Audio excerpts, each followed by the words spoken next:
My family threw my brother an extravagant birthday bash that screamed, "You're our everything." For me, a cheap card mocking maybe next year.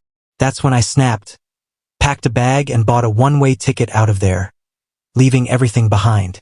Hey everyone, I'm Leo, 27 years old, and I've always been the silent type in my family. Not because I'm timid, but because I quickly figured out that voicing my feelings just got me brushed off with a sigh, a snarky chuckle, or that classic line from Mom. Stop being so dramatic. Looking back, maybe it's always been like this, hidden under the surface like a slow-building storm. But on my birthday this year, that storm finally broke, and it changed everything. Let me set the scene. My little brother Victor hit 25 back in March, and our parents went all out, turning it into a dream getaway. They rented this stunning lakeside villa a few hours away. Think sleek modern design, sprawling deck, jacuzzi bubbling under the stars, cozy fire pit, and even a personal boat slip. They flew in his buddies from across the country and splurged on a gourmet chef to whip up meals all weekend. The pics flooded social media, Mom gushing in the captions. Our precious son deserves the stars.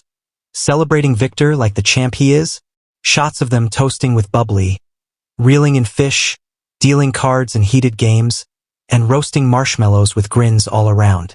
One even had Victor crowned like royalty, labeled a true hero in his fortress. I scrolled through them, heart sinking, but kept my mouth shut. No likes, no comments. Deep down, though, it hit me hard, not envy exactly, but this gut-wrenching certainty that they'd never pull out the stops for me. Not out of inability, but because in their eyes I just didn't measure up. I pushed it aside. Victor's always been the star, outgoing and magnetic, while I've been the reliable overachiever, acing school without fanfare, staying out of trouble. That reliability, it made me fade into the wallpaper. But surely, for my own big day, they'd step up. Right? My birthday rolled around 2 weeks later, April 5th.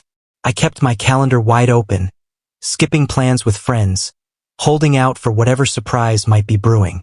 By early afternoon, a curt text from Mom, "Swing by the house sometime today." No emojis, no warmth, no happy birthday. My stomach twisted, but I told myself it was a ploy to keep things under wraps. I showed up mid-afternoon, hopeful. Victor lounged on the sofa, glued to his screen. Dad tinkered in the yard with the mower. Mom bustled in the kitchen, humming like it was any old day. She glanced up as I walked in, flashing a casual smile like I'd dropped by for coffee. "Oh, Leo, you're here." I paused in the doorway, awkward. "Yeah, you asked me to come." She wiped her hands, nodded, and pulled something from the fridge. A generic supermarket cupcake. Plain chocolate with bland frosting. No frills. Then she slid over a half-torn envelope with a generic card inside. Metallic script reading, "Maybe next year." Nothing personal, no signature. Just that. I let out a stunned chuckle, staring at it. "This is it? Seriously?" Mom's brow furrowed. "What do you mean? A random cupcake and this card? After what you did for Victor, the villa, the chef, the whole royal treatment." She folded her arms, defensive. "Leo, don't overreact. You're grown up, we thought you'd prefer something simple. Victor's had a rough patch lately, and he's the type who thrives on big gestures. You're so reserved, we figured fuss wasn't your thing." The words stung like a slap, heat rising in my cheeks, but I kept my tone even.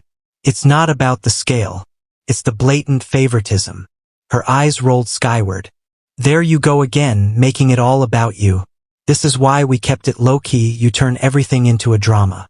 That moment shattered something inside me. A dam breaking after years of excuses, of telling myself they cared in their own way, that I was misreading the signs. But no, it was crystal clear now. The issue wasn't me. I didn't snap back or yell. Instead, I snapped a quick photo of that pathetic cupcake beside the card, met Mom's gaze and said softly, "Thanks anyway." Then I walked out, got in my car, headed home, and within hours, booked a one-way flight to Lisbon. I'd been stashing cash for a dream trip, waiting for the perfect moment. Well, this was it, raw, urgent, and irreversible. But as I zipped up my suitcase that night, doubts crept in. What if this was the point of no return? Dad texted, "Where'd you disappear to?" I ignored it, posting an airport lounge selfie on Instagram instead. Passport in hand, captioned solo birthday escape. No extras needed. Victor hearted it quick. A cousin did too. Mom viewed my story, then her call lit up my screen. I let it voicemail. Another ring, then a message. "Leo, stop this nonsense. Call back now." I wasn't joking around. I was reclaiming my worth. Lisbon welcomed me at dawn. Sunlight glinting off red-tiled roofs. The air salty and sweet with baked goods. Stepping outside, I inhaled deeply, a heaviness lifting. Like shedding chains I'd carried forever without noticing. My cozy hotel room in Alfama had crooked walls and a tiny balcony overlooking the bustle. Felt raw, real, with no preconceptions about who I should be. I dodged their escalating texts at first, the confusion turning to blame. "Portugal? What's this about? You vanished without a word." Then the manipulation. "We meant the card as a joke. Victor didn't demand his party, we just knew he needed cheering." Why so serious? Mom's last one cut deep. "You act like we're monsters, but you never speak your mind. Maybe if you did, we'd treat you differently." It dawned on me. She'd never understand. This wasn't about parties. It was decades of being sidelined.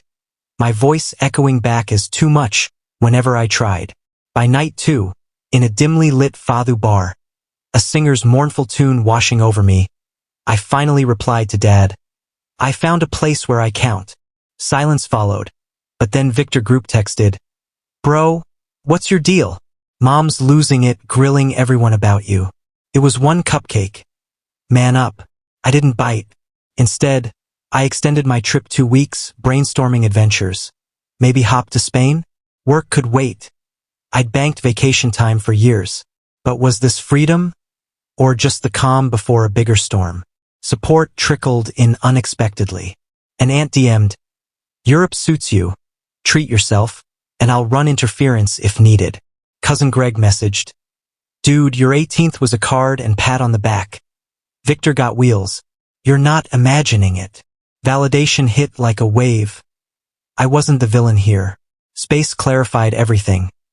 I'd shrunk to fit their mold, but stepping out terrified them. By day 7, chaos erupted back home.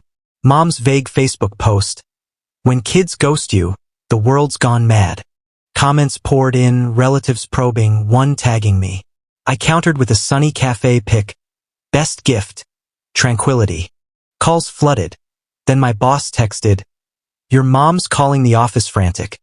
You okay?" My blood ran cold. They were invading my life, clutching for control. But why now, after ignoring me for so long? I fired back one firm text. No concern when I stood alone with that cupcake. "Spare it now. I'm good. But I'm changing." And I meant every word. The old Leo, the pushover swallowing slights, he melted away under Lisbon's glow. Next morning, missed calls stacked up. Parents, Victor, unknowns. Probably Mom rallying the troops. But I was done placating. After a bakery run, savoring fresh pastries under azure skies, I powered down my phone completely. Wandered aimless through labyrinth streets. Stumbled into an artist's den, where a painter noted my weary gaze but resilient stance. Sparked laughter, the realest I'd felt in ages. That evening, I bought a notebook. First entry, prioritizing yourself isn't betrayal. Second, they label it drama when your boundaries bite back. Third, a raw list of oversights. My overlooked graduations, skimped holidays, Victor's endless bailouts while I scraped by unnoticed. The pattern screamed, "You're expendable." Phone back on. Avalanche, texts, voicemails, and screenshots from family chats dissecting my posts. Sympathy mixed with shade. "Heartbreaking, Leo. You've been too stoic." Versus, "Ghosting and blasting online? Immature." But Mom's email crushed me. A pic of my gutted childhood room. Bed vanished. Books packed, replaced by exercise gear. Caption, "Assumed you were gone for good, repurposing. No remorse, just erasure." My resolve hardened like steel. Was this their final blow? or mine. I messaged back, no need for my spot. I've claimed my own. Then, boldly, I leased a charming Lisbon apartment. Exposed brick, breezy views. Quit my job via polite email. Boss replied supportively, chase that horizon. Ties severed, I exhaled freedom. But just as peace settled, a curveball yanked me back. Something darker than the silence, threatening to unravel it all. It hit on a serene Thursday stroll, coffee warming my palm. An old friend Jason emailed, heads up, saw this. Attached, Victor's Facebook bombshell.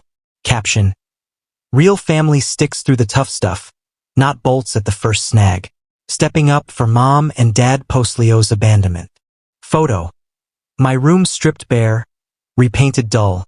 My diploma trashed for Victor's glory shot. Comments twisted the knife. Aunt, Leo's always been off. Cousin-in-law, ditching without a chat? Childish. Mom, the wandering sun fades.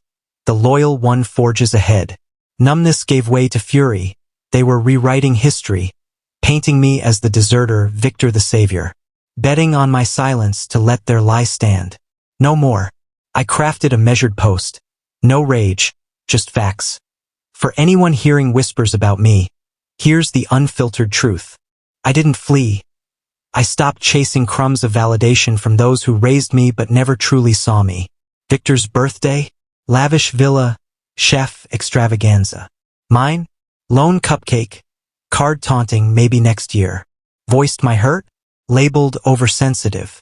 I snapped a pic, walked away, flew to Lisbon. Not a meltdown, a lifeline. For years, I played the dutiful shadow. Quiet achievements ignored, feelings minimized, loyalty unmet. Staying for those who undervalue you? That's self-sabotage. I fielded blame and support since. To the just communicate crowd, I tried endlessly. It only counted when I withdrew. No victim here, just choosing clarity over chaos. Sometimes, peace means releasing those blind to your worth. Posted. Phone off for days. Powering up. Explosion. Shares. Comments. DMs galore. This resonates. I've been the overlooked sib too. Emotional neglect sneaks up until it explodes.